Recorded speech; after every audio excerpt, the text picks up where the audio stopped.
উমার চিন্তা করে মাত্র 10 মিনিট হলো আমি বাড়ি থেকে বের হইছি, এই 10 মিনিটের মধ্যে 1 নয় 2 নয় 12 টুকরো একটা মাসুম বাচ্চাকে করা হলো, আর পোটলা বন্দি বস্তা বন্দি করে আমার বাসার মধ্যে রেখে যাওয়া হলো, আঙ্গিনার মধ্যে রেখে যাওয়া হলো।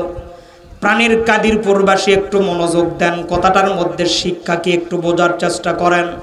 হযরত ওমর কোষবদ্ধ তরবারি বের করে মুরব্বিকে, বৃদ্ধ মানুষকে ডাকতে বলেন, মুরব্বি শোনেন, যা বলছেন বলছেন, আমি খলিফাতুল মুসলিমিন হযরত উমর জানাই দিলাম আমি আপনাকে অ্যারেস্ট করলাম।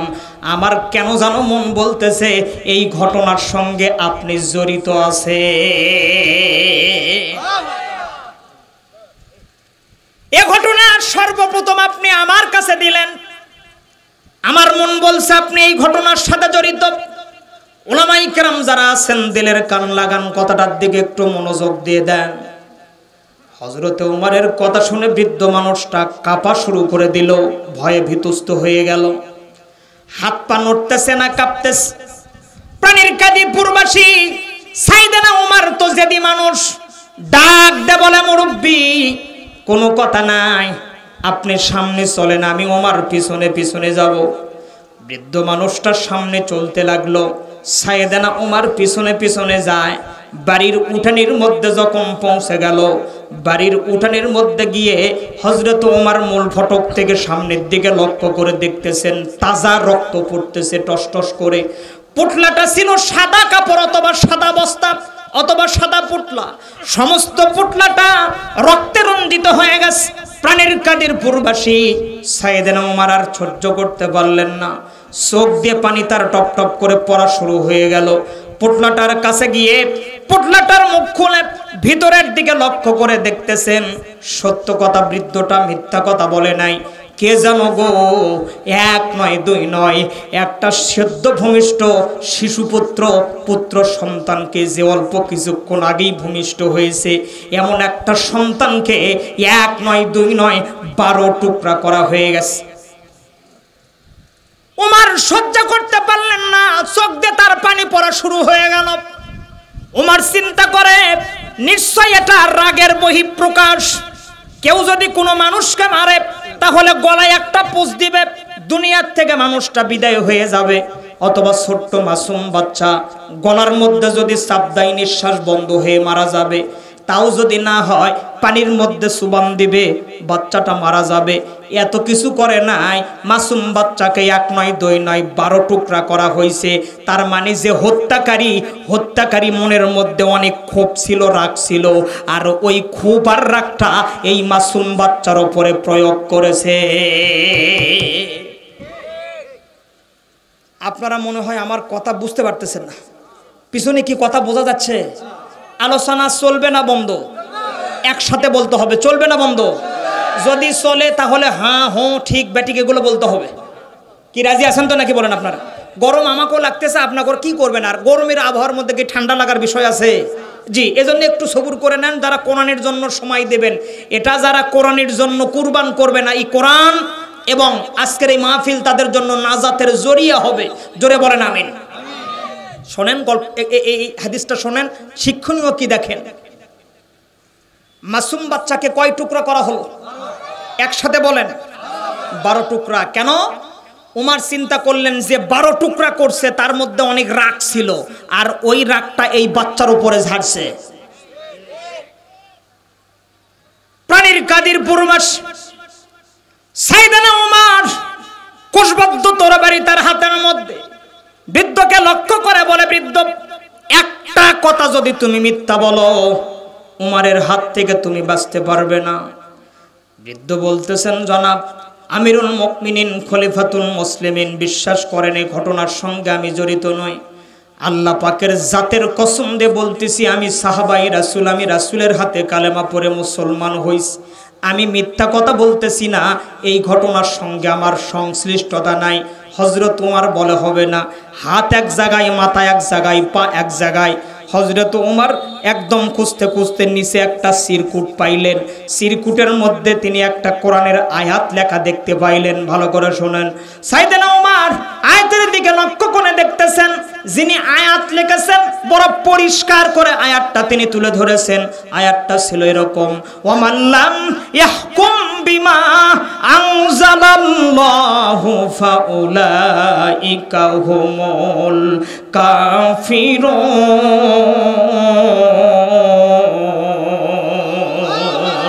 মুসলিম মোরা ঘুমিয়ে পড়েছি, ওরে বিবেকে ঝুলছে তালা, রক্ত মোদের শীতল হয়েছে, পাপে অন্তর কালা, আসবে পথে আধার নেমে, তাই বলে কি রইবি থেমে, বারে বারে জ্বালবি বাতি, হয়তো বাতি জ্বলবে না, তাই বলে তো ভীরুর মতো বসে থাকা চলবে না। মুসলিম আমি, সংগ্রামী আমি চির রণবীর, আল্লাহর ছাড়া কাউরে মানি না, নারায়ে তাকবীর। সাইয়েদনা ওমর চিন্তা করে, যেই মানুষটা কোরআনের আয়াত লিখতে পারেনি মুনাফিক নয়, কাফের বেঈমানও নয়, অবশ্যই মুসলমান। তার মানে হত্যা যে করেছে সে হলো মুসলমান। কথা কি বুঝতেছেন? যে হত্যা করেছে সে মুসলমান। প্রাণীর কাঁদি পূর্বাস সাইয়েদনা ওমর বসা থেকে দাঁড়ায়া গেলেন, বৃদ্ধকে ডাকতে বলেন, বৃদ্ধ সত্য কথা বলো, ঘটনার সাথে জড়িত কে? বৃদ্ধ থরথর করে কেঁপে বলতেছেন, আপনাকে খবর দেওয়ার জন্য বলেছে আপনার বাড়ির দাসী। সুবহানাল্লাহ কয় না কেন? কে খবর দিছে? কে দিছে? ওমর ডাকতে বলে, দাসী কই রে দাসী, সামনে আস। ভয়ে ভীতুস্ত হয়ে গেছে মেয়েটা, থরথর করে কাঁপতেছে। প্রচন্ড কুয়াশা হয় আর প্রচন্ড শীত হয় মরুভূমি অঞ্চলে রাতের বেলা। রাতের 1টা অথবা পৌনে 1টা অথবা 12:30 এরকম বাজে। মেয়েটা কাঁপতেছে, ভয়ে ভীতুস্ত হয়ে গা তার ঘেমে গেছে। সাইয়েদনা ওমর তরবারি নিয়ে বলতেছেন, দাসী খবরদার মিথ্যা কথা যদি বলো, উমারের তরবারি চলবে, তোমার গর্দান থেকে কল্লা দ্বিখণ্ডিত হয়ে যাবে। দাসী চিৎকার করে বলে, আমিরুল মুমিনিন, খলিফাতুল মুসলিমিন, আপনি আমাকে ক্ষমা করবেন। আপনি যখন বাসা থেকে বের হয়ে যান আপনার রাজ্যকে দেখার জন্য, ভ্রমণ করার জন্য, কোন জায়গায় ক্যাসিনো ব্যবসা চলে, কোন জায়গায় ফ্রি ফায়ার গেমের জন্য আড্ডা বসে, কোন জায়গায় নানান বায়োস্কোপ চলে, কোন জায়গায় নানান রকমের ভক্কর চক্কর হয়, কোন জায়গায় 3 তাস খেলে, কোন জায়গায় মোনাজাত হয়, এই সমস্ত দেখার জন্য যখন আপনি রাত্রে বের হয়ে যান বাড়ি থেকে, এমন সময় আপনি মূল ফটক থেকে যখন বের হয়ে যান, আমি লক্ষ্য করে দেখলাম একজন যুবতী এই পুটলাটা নিয়ে আপনার বাড়ির মধ্যে ঢুকে পুটলা রেখে উনি দৌড় দিয়ে দিল। আমিরুল মুমিনিন, আমি আর থাকতে পারলাম না, যুবতীর পিছে পিছে আমি যাইতে লাগলাম যে কোথায় যায়।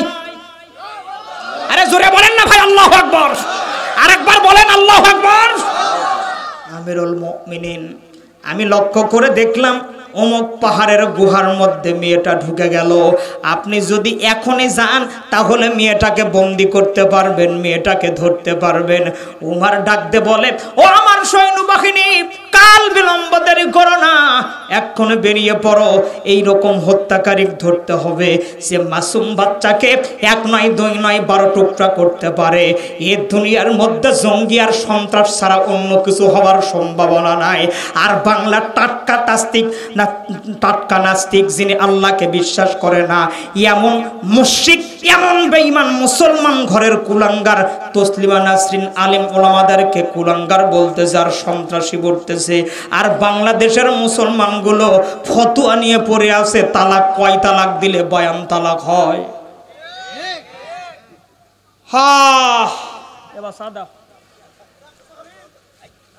ভালো করে শোনেন, উমর সৈন্যবাহিনী রেডি করে নিলেন হত্যাকারীকে ধরার জন্য।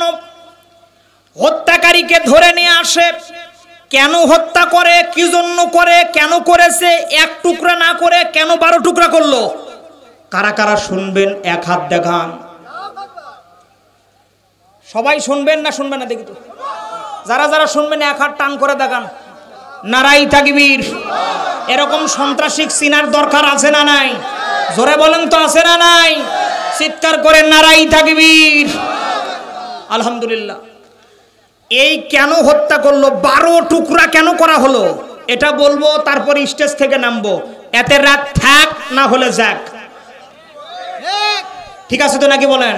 জি, এখন আমার আয়াতের দিকে যাব, সবাই একটু জবানটা ছেড়ে দেন, জবান খুলে বলেন বিসমিল্লাহির একজনও জবান বন্ধ রাখেন না, জবান খুলে পড়েন বিসমিল্লাহির